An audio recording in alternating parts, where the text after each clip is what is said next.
Welcome back to Starstruck TV. Today, we're diving deep into the epic conclusion of Gladiator II, 2024, Ridley Scott's long-awaited sequel to his iconic Gladiator. The ending of this film ties together themes of legacy, revenge, and redemption while setting up a hopeful yet bittersweet future for Rome. If you haven't watched the film yet, fair warning, this video is packed with spoilers. So grab some popcorn, hit that subscribe button for more film insights, and let's get started. Setting the stage for the climax. By the time we reach the final act of Gladiator II, the stakes are sky high. Lucius Verus Aurelius, played masterfully by Paul Mescal, has risen from a life of quiet exile to a brutal journey through slavery and gladiatorial combat. Lucius has discovered his true heritage as the grandson of Marcus Aurelius and the son of Maximus, the legendary gladiator who defied an emperor to restore Rome's ideals. His path has been one of vengeance and self-discovery as he navigates political conspiracies, personal loss, and the chaos of Roman power struggles. The climactic events begin to unfold after Lucius is assigned by the manipulative Maximus to fight in the Colosseum. Lucius's task: kill General Acacius, a once loyal Roman soldier turned reluctant pawn in the twisted games of Rome's corrupt leadership. By this point, Maximus's ambitions to seize power for himself are fully evident, and he's orchestrating a deadly series of events designed to secure his ascent to the imperial throne. Lucius's showdown in the arena. In the Colosseum, Lucius faces Acacius, played with layered complexity by Pedro Pascal. Their battle is one of both skill and emotion. Neither man truly wants to kill the other. Acacius, despite his earlier role in Lucius's suffering, has shown signs of disillusionment with Rome's endless cycles of war and betrayal. His character becomes a tragic figure, a loyal servant to Rome who realizes too late how deeply corrupted it has become. Lucius initially overpowers Acacius, but in a powerful moment of defiance against the cycle of violence that has consumed his life, he refuses to deliver the killing blow. This act of mercy, reminiscent of Maximus's choices in the original Gladiator, sparks a dramatic reaction from the Roman crowd. Instead of seeing Lucius as weak, the crowd begins to cheer for him, recognizing his bravery and moral conviction. It's a turning point that solidifies Lucius as not just a fighter, but a symbol of hope. Unfortunately, this act of mercy comes at a steep price. The emperors Geta and Caracalla, enraged by Lucius's defiance, order Acacius's immediate execution by the Praetorian Guard. Acacius dies a martyr, his death sparking outrage and unrest among the Roman populace. This pivotal moment shifts the power dynamics in Rome, setting the stage for a larger rebellion. Maximus' dark ambitions unveiled. Behind the scenes, Maximus, portrayed with chilling intensity by Denzel Washington, continues to manipulate events. His motivations are complex, partly driven by a desire for revenge against Rome for his years of enslavement, and partly by a ruthless hunger for power. He's a fascinating antagonist, one who embodies the idea that systemic oppression can create its own monsters. Maximus's next move is a calculated one. He coerces Emperor Caracalla into assassinating his co-emperor and brother Geta. The twisted dynamic between the two emperors is one of the film's darker subplots. Fred Heckinger's portrayal of Caracalla, a volatile ruler with a monkey as his bizarre confidant, adds an unsettling layer of absurdity to the film's otherwise serious tone. Caracalla's cognitive instability, combined with Maximus's manipulative prowess, leads to Geta's brutal demise. With Geta gone, Maximus positions himself as the Senate's ally, presenting himself as the only figure capable of restoring order to a Rome now teetering on the edge of chaos. The people, however, are not so easily swayed. The death of Acacius has ignited a fire within the gladiators and the common folk, who begin to rise up against their oppressors. Lucilla's role in the rebellion. Amid the chaos, Lucilla, played by Connie Nielsen, steps back into the spotlight.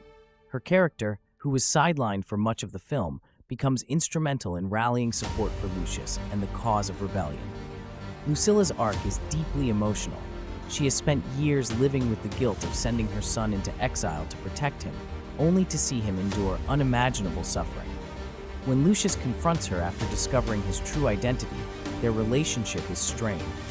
However, as the film progresses, they begin to reconcile. Lucilla reveals a powerful secret. Lucius is not only the heir to Marcus Aurelius, but also the son of Maximus, the gladiator who once inspired Rome to dream of freedom. This revelation adds weight to Lucius's journey and gives him a deeper sense of purpose. Lucilla's efforts to support Lucius are not without risk. As Macrinus consolidates power, he targets anyone who stands in his way, including Lucilla. Her bravery in the face of danger and her unwavering belief in her son's ability to change Rome highlight her as one of the film's most compelling characters. The Gladiators' Revolt. In one of the film's most rousing sequences, Lucius leads a gladiator revolt within the Colosseum. Armed with Maximus's sword and armor, symbols of his father's legacy, he inspires his fellow fighters to stand against their oppressors.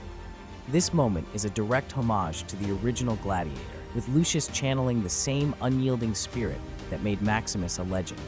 The revolt is chaotic and intense, with stunning choreography and brutal combat that showcases the gladiators' resilience. The people of Rome, watching from the stands, join the rebellion, throwing their support behind Lucius. The Colosseum, once a symbol of Roman power, becomes the epicenter of its undoing. Lucius versus Macrinus, the final duel. As the Colosseum burns with rebellion, Macrinus, ever the opportunist, escapes the chaos and flees Rome. He knows his position is precarious. Despite his scheming, the people and Senate are turning against him. However, he still has one final gambit: to defeat Lucius in single combat and seize control of both the Senate and the armies massing outside the city. Lucius, armed with Maximus's sword and the backing of Acacius's legions, pursues Macrinus to a riverbank just outside Rome. This setting is a stark contrast to the grandeur of the Colosseum, emphasizing the personal nature of their confrontation. The fight is brutal, raw, and emotionally charged.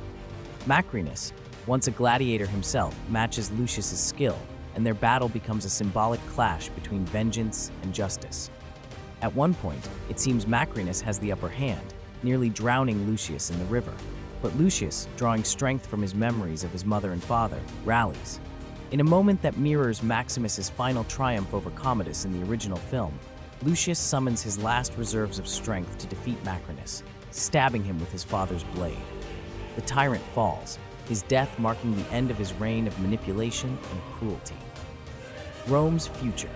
With Macrinus dead, Lucius stands before the armies of Rome, his identity as the rightful heir to Marcus Aurelius now fully revealed. The soldiers, many of whom had been loyal to Acacius, lay down their arms, swayed by Lucius's impassioned plea for unity and peace.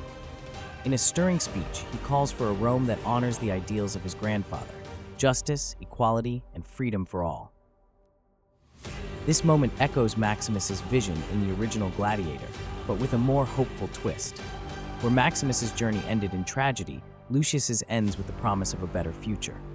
He doesn't claim the imperial throne for himself, but instead pledges to work with the Senate to rebuild Rome as a republic.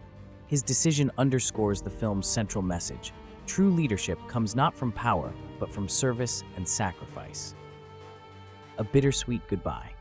After the battle, Lucius returns to the Colosseum, now a silent and empty shell of its former glory. Here he mourns those he has lost: his wife, Arishot, his mother, Lucilla, and even Acacius, whose tragic fate serves as a reminder of the price of ambition. This scene is a poignant callback to Maximus's final moments in the original film, where he found peace in death. For Lucius, peace comes not in an afterlife, but in the knowledge that he has honored his family's legacy and paved the way for a brighter Rome. The final shot of the film is hauntingly beautiful. Lucius standing alone in the Colosseum, sunlight streaming through the broken arches as he holds his father's sword. It's a powerful visual metaphor for the passing of the torch, showing that the spirit of Maximus will live on through his son. Legacy and reflection. Gladiator II leaves us with much to reflect on. It's a story about cycles of violence, of oppression, and of redemption, and how breaking free of those cycles requires courage and conviction.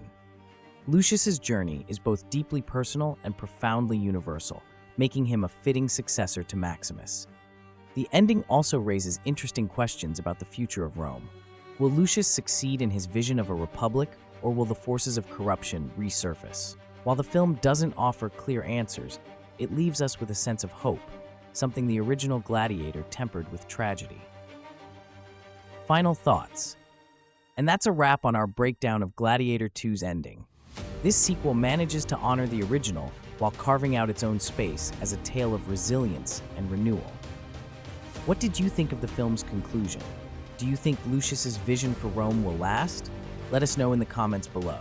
If you enjoyed this video, don't forget to like, subscribe, and hit the notification bell so you never miss a deep dive like this. Be sure to check out our other videos on Gladiator II, including character analyses and behind-the-scenes trivia. Thanks for watching Starstruck TV, where we turn the spotlight on the stories that move us.